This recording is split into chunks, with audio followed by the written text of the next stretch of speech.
Cet enregistrement contient des informations factuelles, susceptibles d'infléchir le cours de votre vie. Plusieurs écoutes sont nécessaires.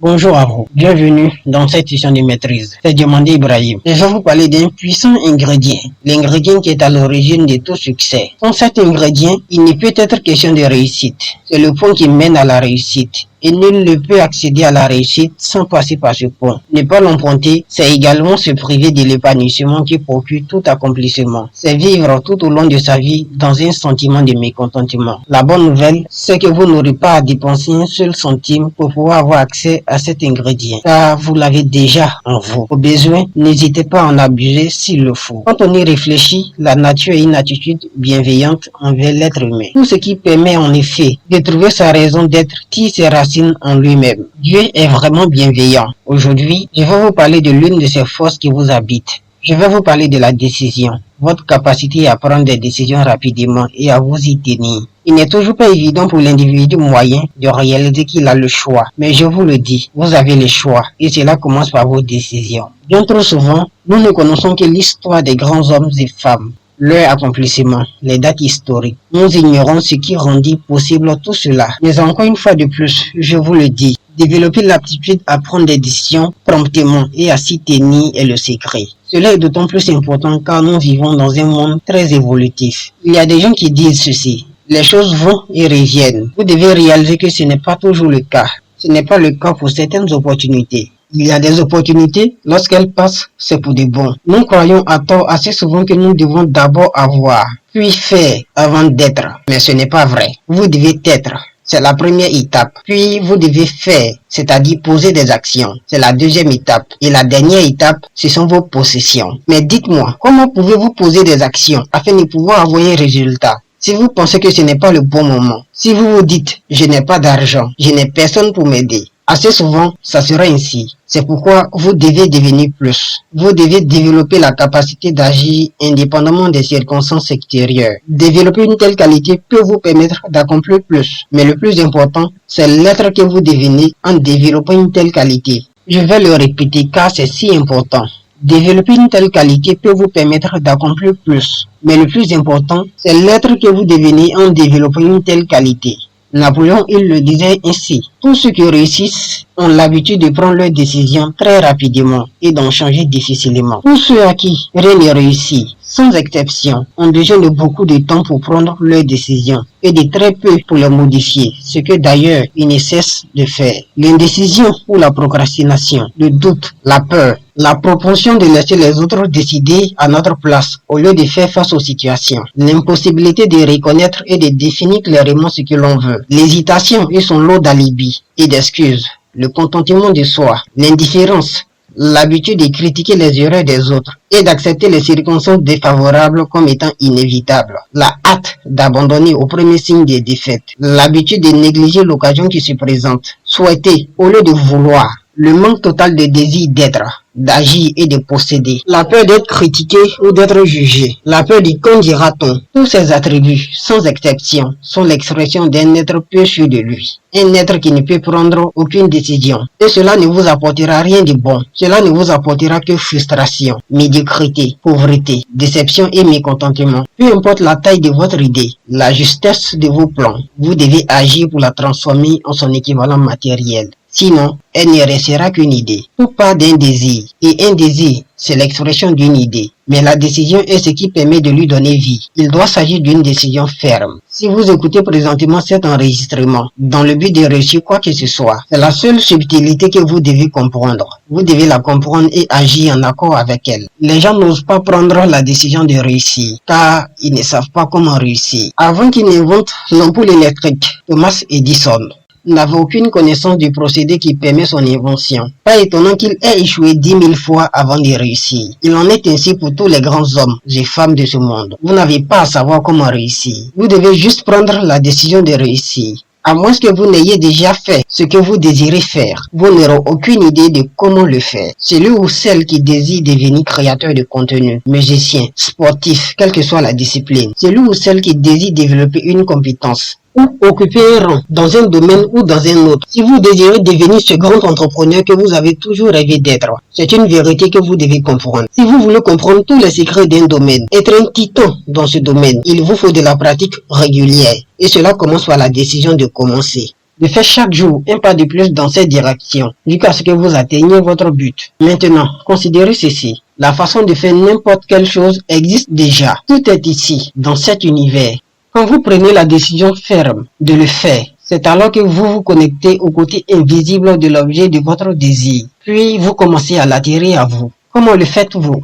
En associant le pouvoir de la décision au pouvoir de la volonté. Lorsque vous vous dites, je vais le faire, je vais maîtriser telle ou telle discipline, je vais développer telle ou telle compétence, je finirai par réunir le capital dont j'ai besoin pour mon activité. C'est à ce moment que vous éveillez en vous ce pouvoir qui vous permettra d'atteindre votre but. Ce pouvoir n'est autre que la volonté. La volonté, c'est l'une de vos facultés supérieures. Elle vous permet de trouver la concentration mentale nécessaire pour mener à bien une tâche. Mais vous devez comprendre que tout part de la décision de le faire, la décision d'être plus, la décision d'être le meilleur, la décision d'accomplir plus, la décision de posséder plus. Comprenez ceci, vous avez le choix. Vous faites des choix et ces choix vous font. En fin de compte, l'un des combats que nous devons tous mener durant toute notre vie, c'est d'être sincère envers l'être que nous sommes. Je vais le répéter. L'un des combats que nous devons tous mener durant toute notre vie, c'est d'être sincère envers l'être que nous sommes. Je veux dire, on peut mentir au monde, et assez souvent nous le faisons, mais peut-on mentir à soi-même?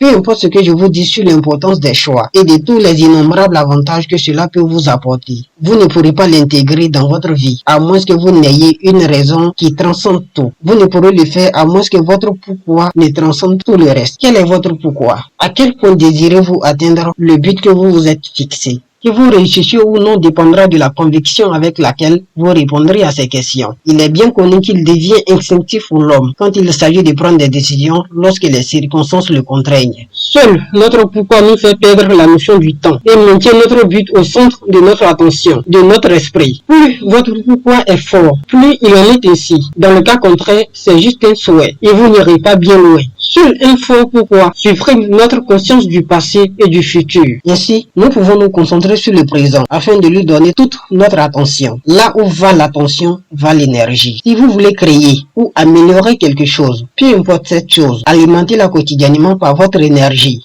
Cette chose finira par prendre forme ou elle s'améliorera. Vous devez juste y croire. Vous devez réaliser que dans cet univers, il ne peut être question de hasard. Tout respecte un ordre bien précis. Vous devez réaliser et croire que si vous avez reçu cette vision, peu importe la grandeur, vous devez réaliser que vous êtes le canal par lequel elle doit prendre forme. Vous devez réaliser que chaque être humain est présent dans ce monde pour une raison bien précise. Vous devez créer de la synchronicité entre votre raison d'être et l'être que vous êtes. Soyez obéissant envers la vision et rappelez-vous, pour que votre vision prenne forme, tout ce que ça implique, c'est une décision ferme. À chaque instant de notre vie, durant toute notre vie, nous faisons des choix, nous prenons des décisions. C'est un perpétuel recommencement. Nous le faisons sans avoir y réfléchi. On croirait que c'est facile, mais il n'y a pas de petites décisions. Tout a de l'importance. Apprenez à accorder de l'importance aux choses qui semblent être sans importance. Faites-le si vous aspirez à plus.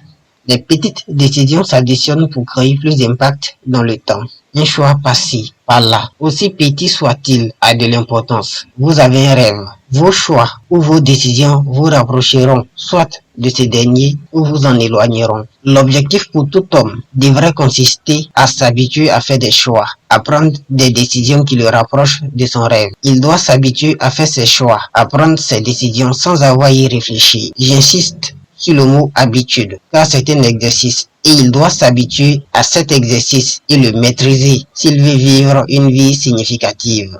Comment faire quelque chose et bien le faire sans ou préalablement avoir à y réfléchir? En d'autres termes, le faire en automatique. Eh bien, faites-le tout simplement. Faites-le aujourd'hui. Faites-le demain. Faites-le tous les jours. C'est ainsi qu'on développe une habitude. En le faisant, appliquez-vous chaque jour à le faire correctement.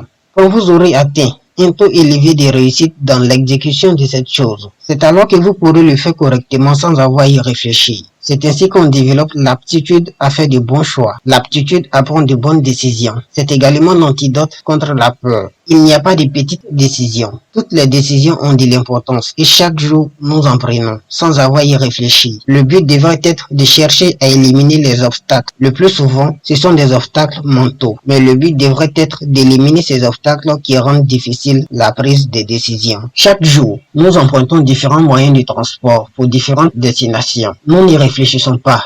Nous le faisons juste. Si vous devez réfléchir à ce scénario typique de tous les jours, si vous devez entrevoir dans votre esprit tous les risques, toutes les mauvaises choses qui pourraient se produire, ces choses que vous redoutez, si vous y réfléchissez avant de sortir de la maison, lorsque vous devez sortir de la maison, si vous le faites avant d'emprunter un moyen de transport, sachant que vous devez le faire, ce qui se passerait, c'est que vous commenceriez à effectivement voir dans votre esprit toutes ces mauvaises choses prendre forme.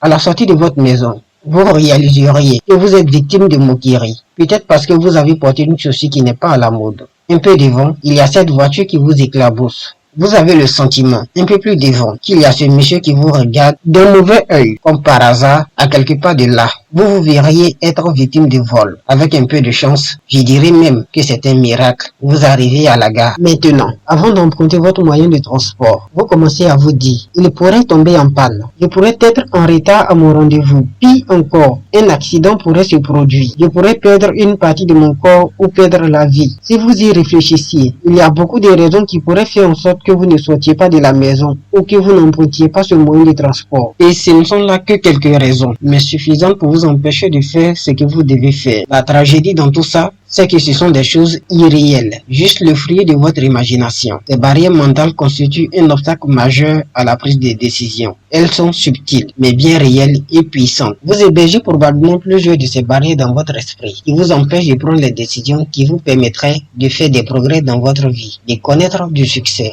Demandez-vous, quelles sont ces barrières? Quelles sont ces barrières qui vous poussent à procrastiner au lieu de faire ce qu'il faut, au moment où il le faut, afin de faire un pas de plus vers l'être que vous désirez être? J'ai été victime 2 fois d'agression il y a des années de cela pendant que je partais à l'école. À chaque fois, j'aurais pu perdre la vie. Mais le jour suivant, j'étais à l'école. J'aurais pu m'inventer toutes sortes d'histoires pour ne pas y aller. Mais je devais y aller. Donc, il m'a fallu réaliser une seule chose. Je suis toujours sur pied et je n'ai pas subi de dommages qui m'empêcheraient d'y aller. Bien souvent, le pire dont nous sommes victimes, c'est l'échec. Je dirais même seulement l'échec et nous refusons d'avancer. Vous devez prendre la décision de changer ça. Pour ceux qui désirent aller plus loin, vous pouvez télécharger notre livre L'urgence de réussir. Le lien est en description. Merci pour votre écoute. C'était Diomandé Ibrahim.